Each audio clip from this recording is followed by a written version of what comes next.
Dans cette vidéo, on va voir ce que c'est que la coloration d'un graphe avec deux applications.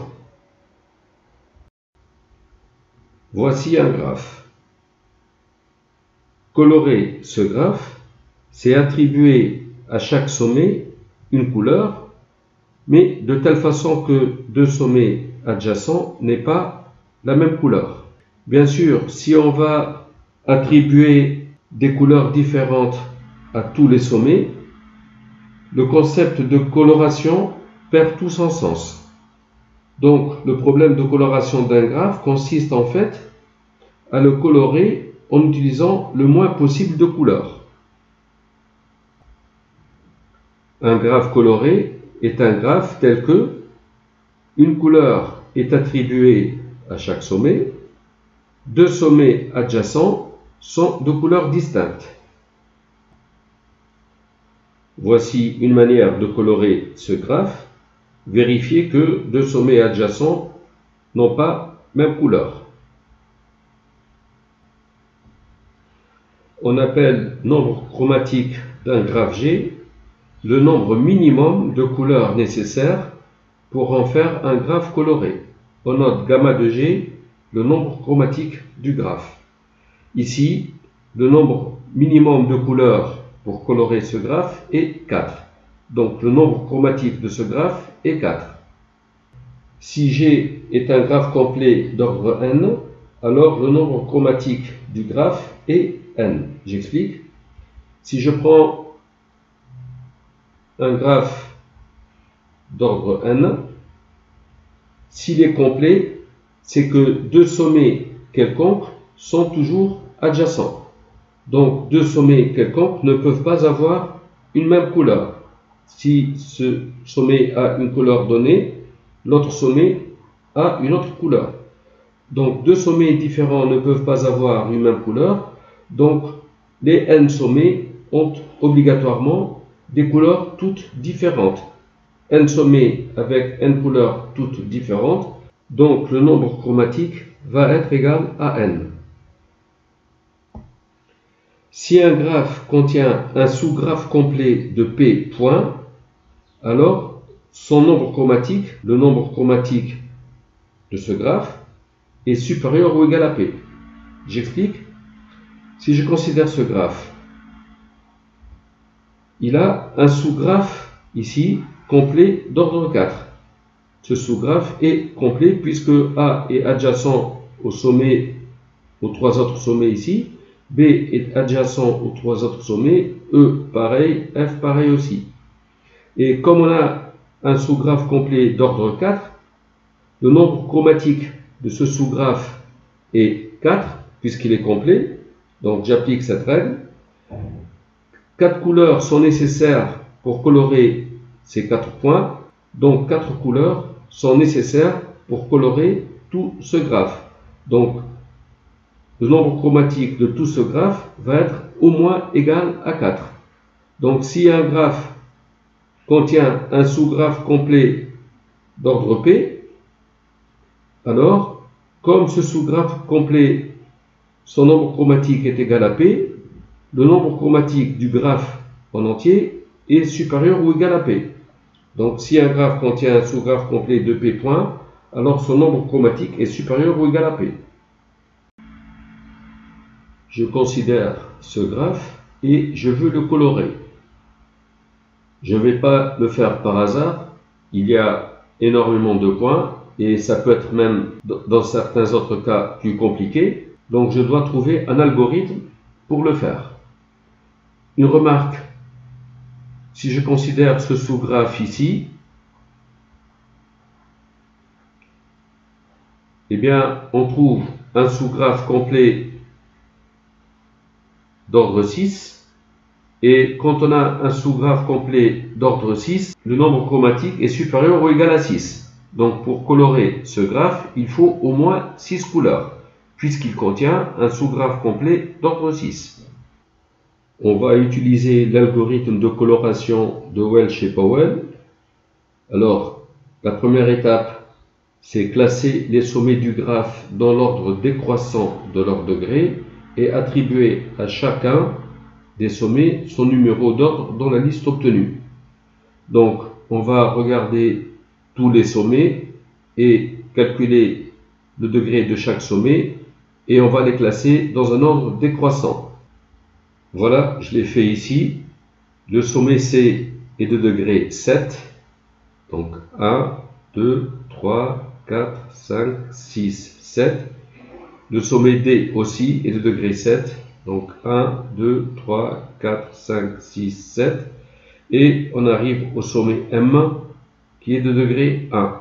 Donc on a classé les sommets dans un ordre décroissant de leur degré et on a attribué à chacun des sommets un numéro d'ordre dans la liste obtenue. Donc premier sommet, deuxième, troisième, quatrième et ainsi de suite. Étape 2, en parcourant cette liste dans l'ordre, attribuer une couleur non encore utilisée au premier sommet non encore coloré. Donc ici, le premier sommet non encore coloré, c'est le sommet C. On va lui attribuer une couleur non déjà utilisée. Bon, jusqu'à présent, on n'a attribué aucune couleur, donc on va choisir une couleur n'importe laquelle pour le sommet C. Je vais choisir cette couleur.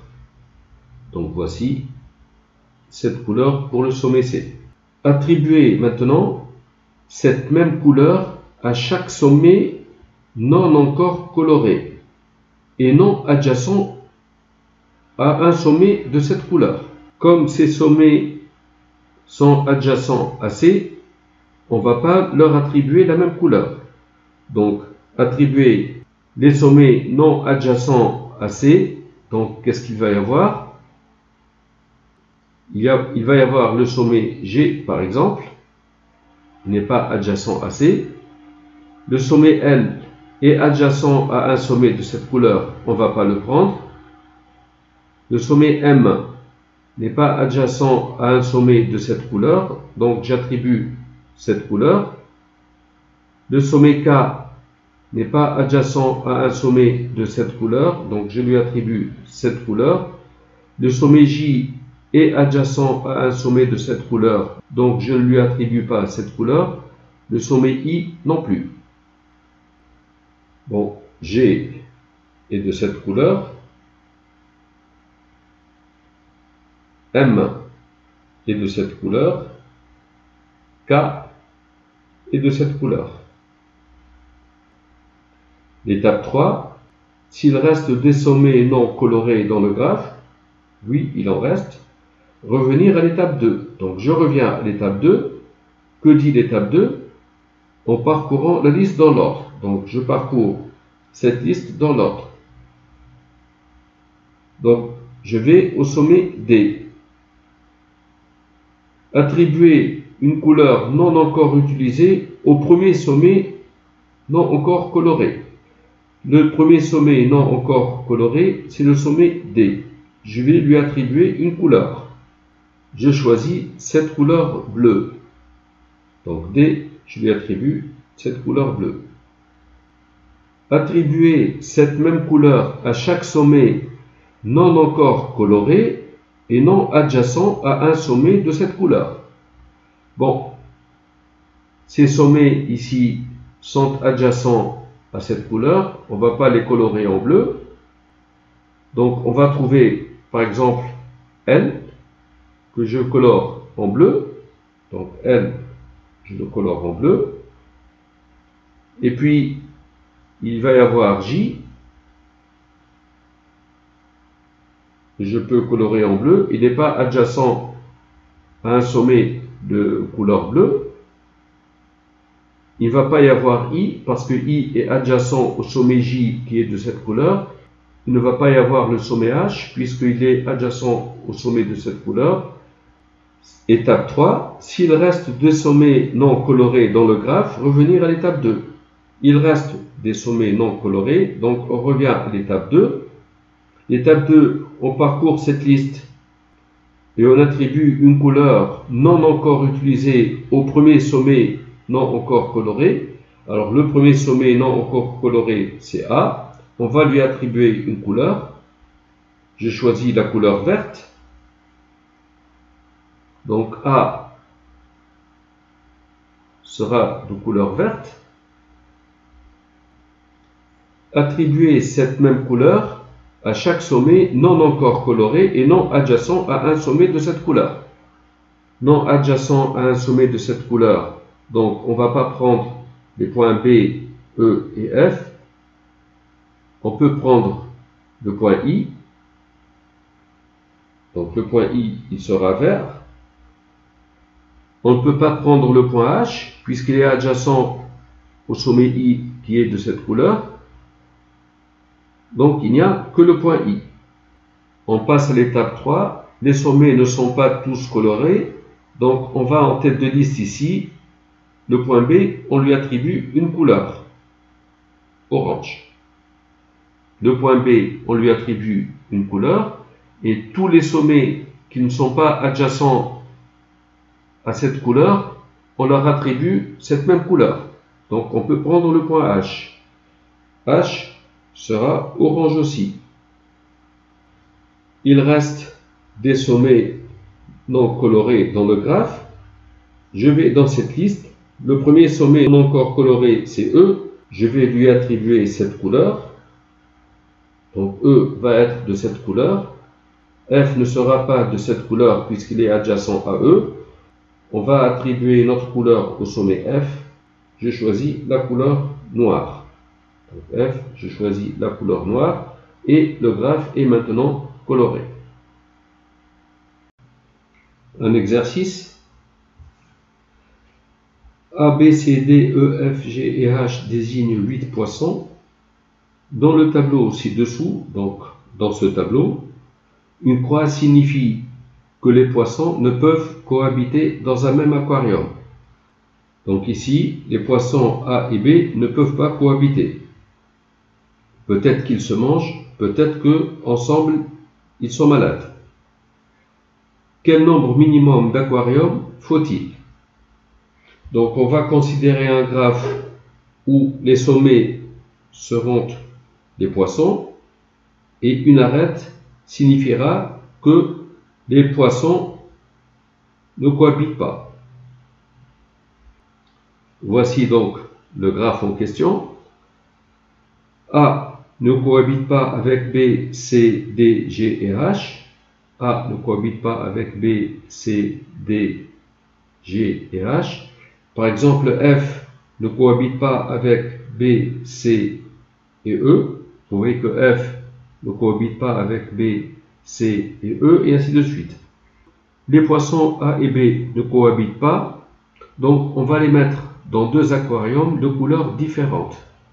Et généralement, deux poissons qui ne cohabitent pas, on les met dans deux aquariums de couleurs différentes. Le nombre de couleurs d'aquarium nous donnera alors le nombre d'aquariums qu'il faut pour mettre les poissons. Et pour ce faire, on va utiliser l'algorithme de coloration de Welch et Powell. On considère ce tableau où on classe les sommets A, B, C, D, E, F, G et H avec leur degré dans l'ordre décroissant. A est de degré 5, C est de degré 5 aussi, B est de degré 4, E est de degré 4, etc. On commence par le premier sommet de plus haut degré, on lui attribue une couleur. Je vais choisir par exemple la couleur bleue. Le sommet A, je lui attribue la couleur bleue. J'attribue la même couleur à tous les sommets qui ne sont pas adjacents à A et non adjacents à un sommet de cette couleur. Donc, non adjacent à A, il y a E et F. Donc, E, je peux le mettre en bleu, mais F, je ne peux pas le mettre en bleu puisqu'il est de même couleur que E. Donc, A et E, on peut les mettre de même couleur. Je passe au sommet C. Je lui attribue une couleur différente de celle de A. Je choisis la couleur orange. Donc C est de couleur orange. Et j'attribue la même couleur à tous les sommets qui ne sont pas adjacents à C et qui ne sont pas adjacents à un sommet de cette couleur. Les sommets qui ne sont pas adjacents à C, il y a B et E. Donc B et E. E, déjà, il est coloré. Donc, on ne prend que B. B est de couleur orange. Je passe au sommet D. Je lui attribue une couleur différente. Je choisis le vert. Donc, D est vert. Les sommets qui ne sont pas adjacents à D, il y a B, F et G. B, il est déjà coloré. F n'est pas coloré, donc on lui attribue la même couleur. Et G. Donc D, F et G peuvent être de même couleur. Donc F en vert et G en vert. Il reste H. Je lui attribue une couleur différente que voici. Finalement, on a eu besoin de 4 couleurs, bleu, orange, vert et turquoise. Donc, 4 aquariums suffisent. Dans l'aquarium bleu, on met les poissons A et E. Dans l'aquarium orange, on met les poissons B et C. Dans l'aquarium vert, on met les poissons D, F et G. Et dans l'aquarium turquoise, on met le poisson H. L'exercice qui suit est un problème d'emploi du temps. Une université doit organiser les horaires des examens. On suppose qu'il y a 9 épreuves à planifier correspondant aux cours numérotés de 1 à 9, donc il y a 9 cours, et que les paires de cours suivantes ont des étudiants communs. Les cours 1 et 2 ont des étudiants en commun, les cours 1 et 4 ont des étudiants en commun, 1 et 5, 1 et 6, etc. jusqu'au cours 7 et 8. Comment organiser ces épreuves de façon qu'aucun étudiant n'ait à passer 2 épreuves en même temps, et cela sur une durée minimale. Voici donc le graphe où les sommets sont des 9 cours planifiés.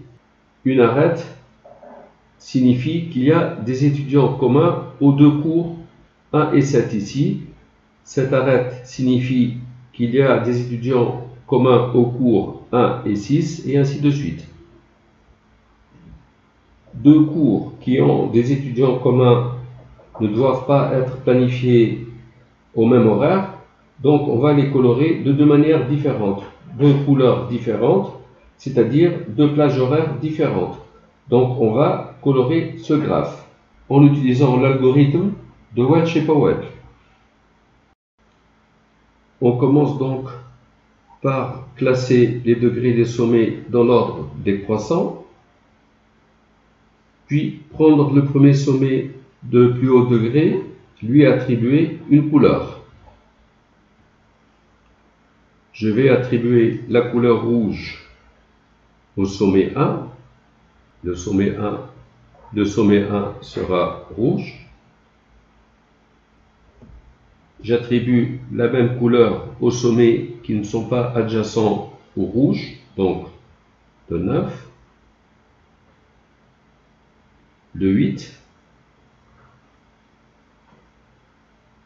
pas le 7, puisqu'il est adjacent au rouge, pas au 6, pas au 5, pas au 4, au 3 si possible, et pas au 2. Donc 1, 3, 8 et 9, 1, 3, 8 et 9 sont rouges. Donc les épreuves 1, 3, 8 et 9 peuvent être passées à la même plage horaire. Je passe dans la liste ici au deuxième sommet sélectionné. Je lui associe une couleur différente du rouge. Je choisis la couleur bleue. Donc parmi les couleurs non encore colorées, 2 est bleu. Les sommets qui ne sont pas adjacents au sommet 2, il y a le 4.